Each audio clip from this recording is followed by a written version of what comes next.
horizontes lejanos.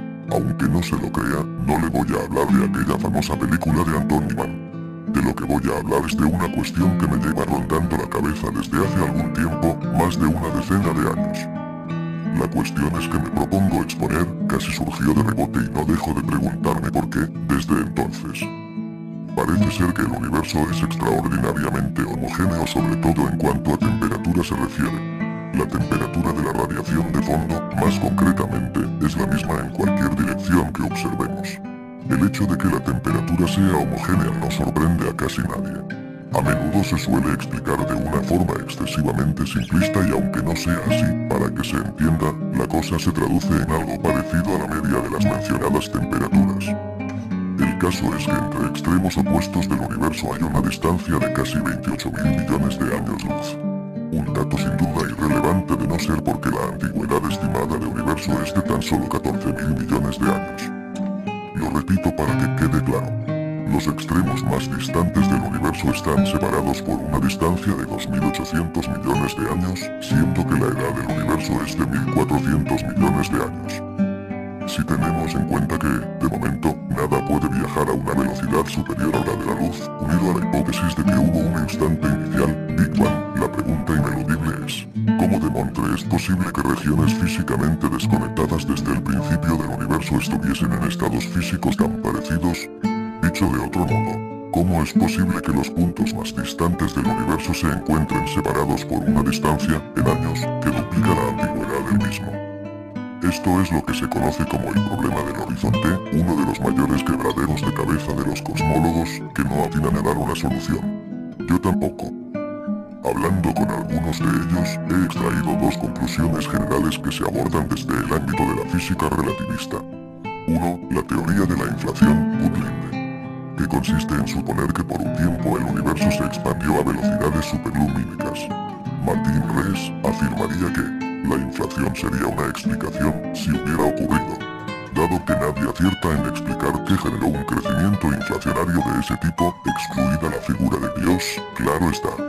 Por lo que la teoría de la inflación resuelve el problema generando otro de mayor dimensión. 2. La otra teoría es la de Bekenstein, modificada por Barrow, Sandvik y Joh-Mageijo, la cual nos dice que en el transcurso de la evolución del universo desde el Big Bang habría ocurrido una variación en la velocidad de la luz, lo cual vuelve a generar el problema de un evento inexplicable que lo produjera. A lo tonto, como a menudo suelen pasar las cosas, preguntando a un niño que no llegaba a los 12 años de edad sobre este asunto me recordó lo que una vez hubiera pensado. Si el Big Bang es centro, la edad del universo es radio. Si la explosión es esférica, el diámetro es igual a la suma de los radios.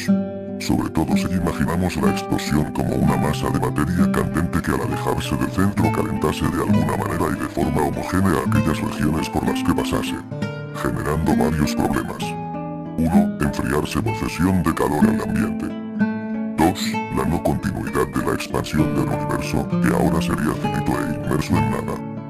3. Que dicha expansión continuase definiendo notoriamente los límites de un universo finito y en expansión condenado a la finitud. Una solución bastante torpe al problema, que es mucho mayor porque la dificultad estriba al considerar el concepto de causalidad física, incluida como ya se ha visto la teoría de la relatividad. La causalidad relativista se fundamenta en que ninguna influencia material o perturbación física puede viajar más rápido que la luz y, por tanto, solo en el futuro lo acontecido en un momento dado en una región limitada de espacio afectará a otra región alejada de esta una distancia de, es decir, a partir de un tiempo. T de barra c, velocidad de la luz. Hasta aquí todo bien. El problema surge a raíz de las observaciones que muestran gran homogeneidad y sobre todo isotropía 1. Esto implicaría que inicialmente el universo hubiera sido a sí mismo homogéneo e isótropo y que las regiones alejadas contendrían cantidades similares de masa y de energía. Sin embargo, la causalidad relativista no puede explicar cómo evolucionaron dichas regiones, ya que habrían de estar sintonizadas con las demás.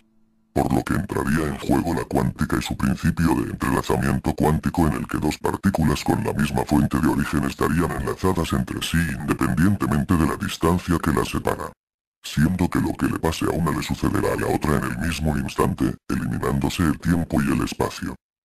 La distribución de la radiación electromagnética de fondo en forma de microondas es tan simétrica que no parece resultado de evoluciones azarosas e independientes. Parece inverosímil explicar cómo llegó a ser tan isótropa y homogénea sin haberse sintonizado en todos los puntos del universo primigenio. A menos que, como parece ser, el entrelazamiento cuántico no solo se produzca entre dos partículas sino en la totalidad de ellas dos. El problema es que estos cuanticismos tampoco solucionan el problema. Aunque se aproxima como lo hace también la teoría de cuerdas, aunque por ser harto de explicar no le aburriré con ello. Este es el problema del horizonte. ¿Cómo explicar que en diferentes regiones ocurra un desarrollo independiente, aunque similar, y por tanto evolucionen como si hubieran estado en equilibrio térmico y mecánico? 1. Característica de los cuerpos cuyas propiedades físicas no dependen de la dirección. 2. A este respecto se ha demostrado que existe entrelazamiento cuántico triple y cuádruple.